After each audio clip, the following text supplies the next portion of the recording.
Antes de eu começar a ler aqui as respostas de vocês, perguntas, comentários, eu queria falar sobre o Rafael Navarro, gente. Olha, as notícias do Fluminense são um negócio de doido, né? A quantidade de incoerências que a gente lê, assim, primeiro que a gente fica sem saber quem confiar, porque muitas informações são conflitantes, e aqui eu falo no papel de consumidor, porque eu não trabalho com apuração, não sou setorista, né? Eu sou comentarista, falo as minhas besteiras aqui, acerto algumas, erro outras, mas como consumidor, a gente vê muitas notícias conflitantes, e aí você acaba indo para um lado que você, esse aqui acertou um pouco mais do que esse e tal, mas essa notícia do Rafael Navarro é mais uma daquelas que faz a gente refletir e pensar, cara, faz sentido isso?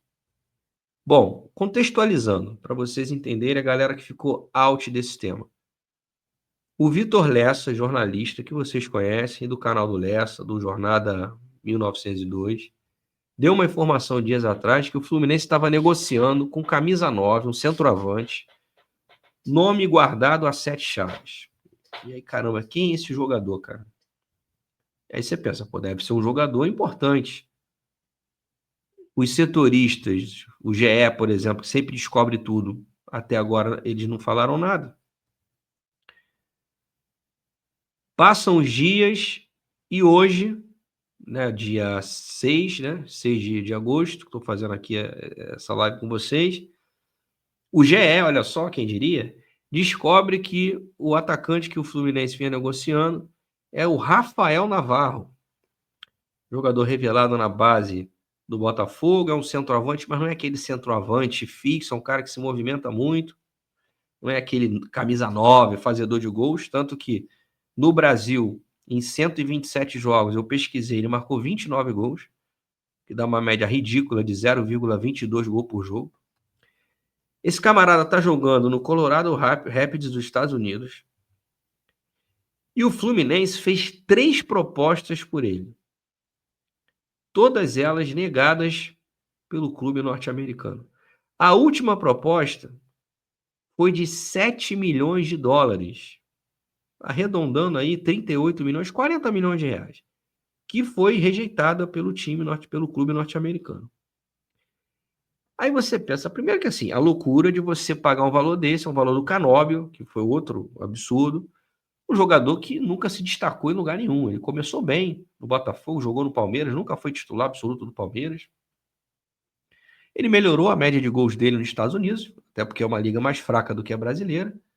Mas assim, um cara que nunca se destacou em lugar nenhum. Eu conversei com amigos, com o Thiago Brandão, que trabalha no território MLS, eu vi algumas postagens dele com o Felipe Barros, assim, cara, é uma loucura o Fluminense contratar esse jogador. Nem é um jogador horroroso, não, mas assim, é mais uma adição.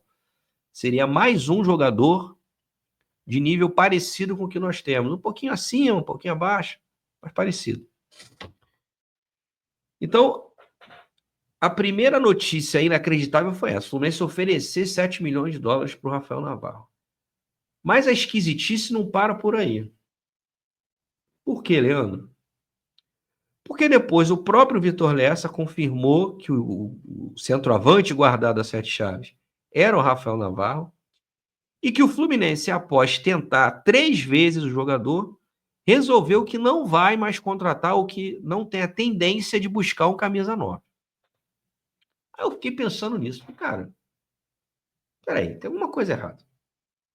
Como é que o Fluminense faz 3 tentativas por um jogador que atua nessa posição, cogitou pagar absurdos 7 milhões de dólares, ou seja, 38 milhões de reais, e aí depois de ter 3 propostas recusadas, percebeu que não precisa mais de um camisa 9.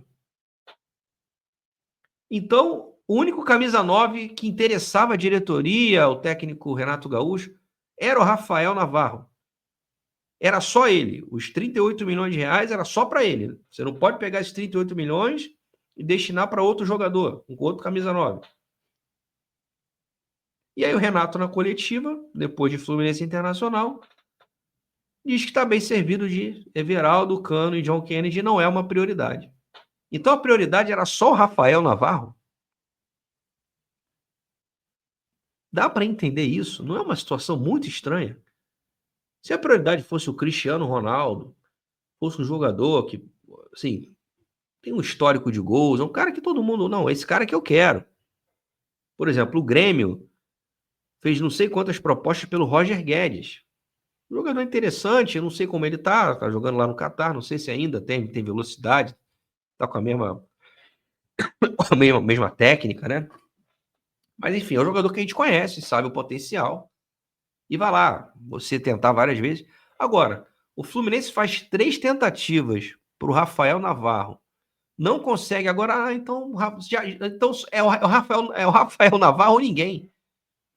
Que é isso, cara? Como é que um camisa 9 era buscado e depois não é mais?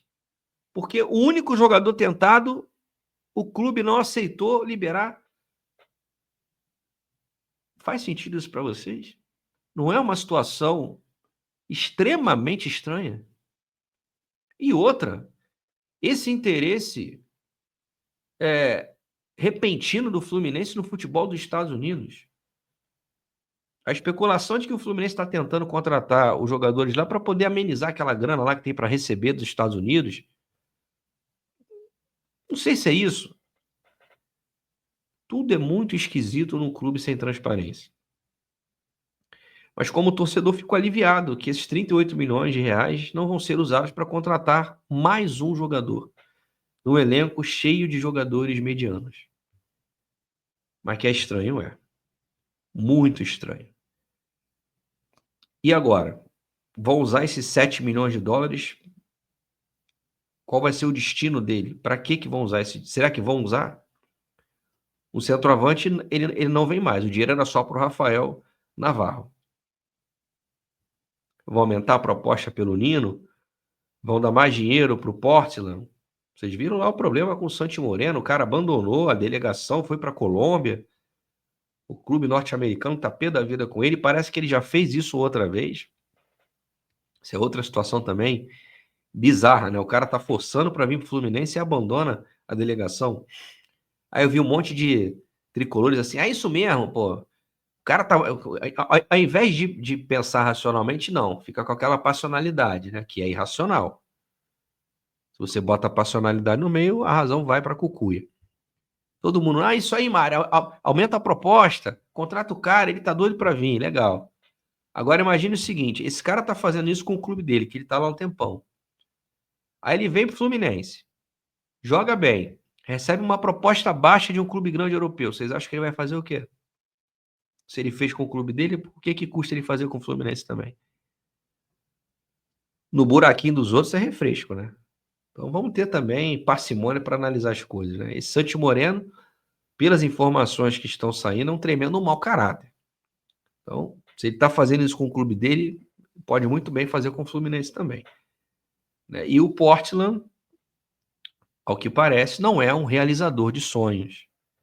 Portland não gostou da proposta do Fluminense, não quer liberar o Santi Moreno, ele que está forçando, porque havia um acordo verbal para liberação se a proposta fosse interessante. Ora, a proposta foi interessante para o Santiago Moreno, mas certamente não foi para o Portland. Mas o Portland não tem o Mário Bittencourt lá que realiza ações de jogador. O Portland realiza os sonhos do Portland e de quem torce para esse clube. Fica aqui a ressalva.